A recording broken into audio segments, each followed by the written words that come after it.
Hey kids, it's Captain Craig. Hope you're having a fantastic week this week. I know I sure am. We got some great news this week at our church. You see, our pastor was going in to have some surgeries done, and we were all a little concerned. So we all prayed and prayed and prayed, and the surgeries went perfect. We love you, Pastor Chad.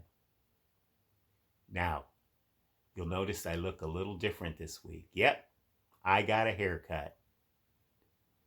No, that's not it. Okay. My Cleveland Browns are playing this week. Unfortunately, my Ohio State Buckeyes aren't because of the COVID. So, in honor of the Browns, I told my buddy, he said, "How come you never wear that nose I sent you from the dog pound?" I said, "Okay, I'll wear it one of these days." So, here's the day, Sammy. And guess what? It's coming off now because I can't breathe with this thing on. All right, guys, we're going to be continuing this week in our story of Moses. And we're going to be in Exodus chapters 19 and 20 in the Old Testament. And it goes something like this. About 3 months after leaving Egypt, the Israelis came to Mount Sinai. And it was there that God told them he wanted them to camp for a while. He then told Moses to climb up into the mountain and talk with him. And God said, "Tell the people of Israel how much I love them. Remind them how I rescued them from Egypt and have taken them on along this journey, and I've taken care of them through this whole time. And among all the people in the whole world, they will always be my special servants, a holy nation. Go back and tell them these things, Moses." So Moses did. He went down and he gave them God's message, and they all promised to obey God and be his special people.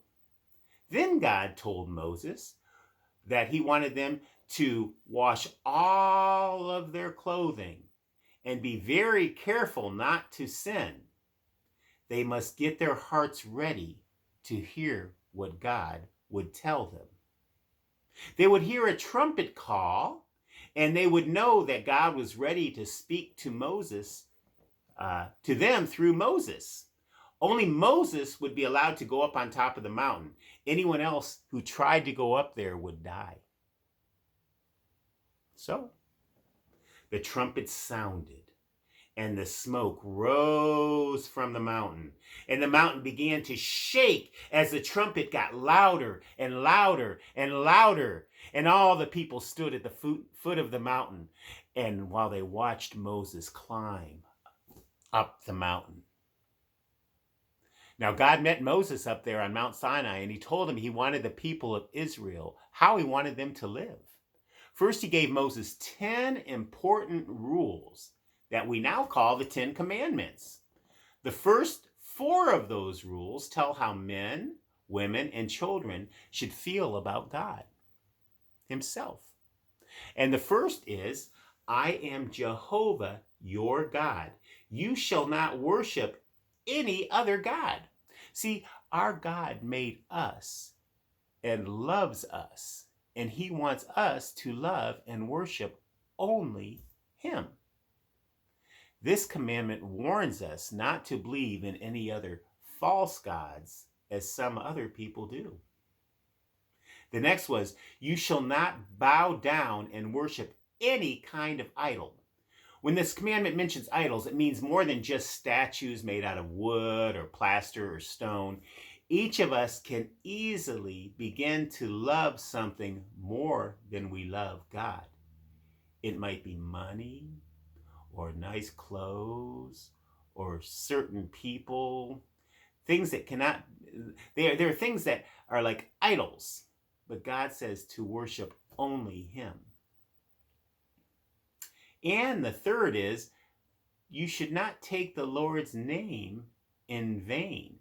In other words, don't say bad things. Don't cuss and use God's name when you're saying bad words. That's terrible. It's carelessness, and just don't do it. And then he said, number 4, keep the Sabbath as a holy day. Remember, we learned in the beginning of Genesis, God created everything in 6 days, and on the seventh day, he rested and didn't do any work. He wants us to keep that one day as a special day, and at that time, we should worship him instead of doing our normal day-to-day stuff. Now, the rest of the commandments tell us how we should behave toward other people. Number 5 is very important to you kids. It's honor your father and your mother. God says we must respect our parents and obey them willingly. God promised long life to those who keep this commandment. Number 6, don't commit murder. I think you all know that you shouldn't kill anybody, right? Now, that just doesn't mean killing anybody, because we also learn in the New Testament, he warns us that hating others and wishing them dead is just like killing them in your own heart. So don't ever wish bad on anybody. Now, number 7 is you shall not commit adultery. This means when you're old and when you get married, and I shouldn't say old, when you're older and you get married, when a man and a woman sleep together, when they are not married to each other, this is called adultery. And we must keep our thoughts and words pure. So don't do that. Next, don't steal. You shall not steal. We must never take anything that belongs to someone else and keep it for ourselves. If we have done this, we must give it back or pay for it. So don't go into the store and steal anything. Don't take any things out of your friend's house that don't belong to you. Next, don't tell lies. We must be very sure we say exactly what is true and that we don't hide the truth by keeping quiet when we should speak. In other words, don't cover up for your friends when they do something wrong. Tell somebody, because that only helps them and you. And finally, don't covet anything that belongs to your neighbor. What does covet mean? Well, it means wishing we could have things that belong to other people. God wants us to be content with what he has given each of us. Now, those are your 10 commandments. Now, after God gave Moses those 10 commandments, he told him about 600 more rules he wanted the people of Israel to obey. Rules about getting along well with others, being clean and healthy, taking care of your property. That means cleaning your rooms, stuff like that. And keeping their lives the way that God would want us to. So kids, I want you to really be thinking about number 5 right now, and that's honor your father and your mother.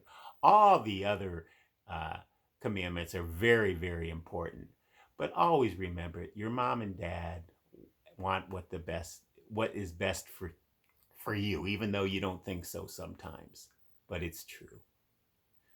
So this week, be praying on everything that you normally pray on, but especially on mom and dad.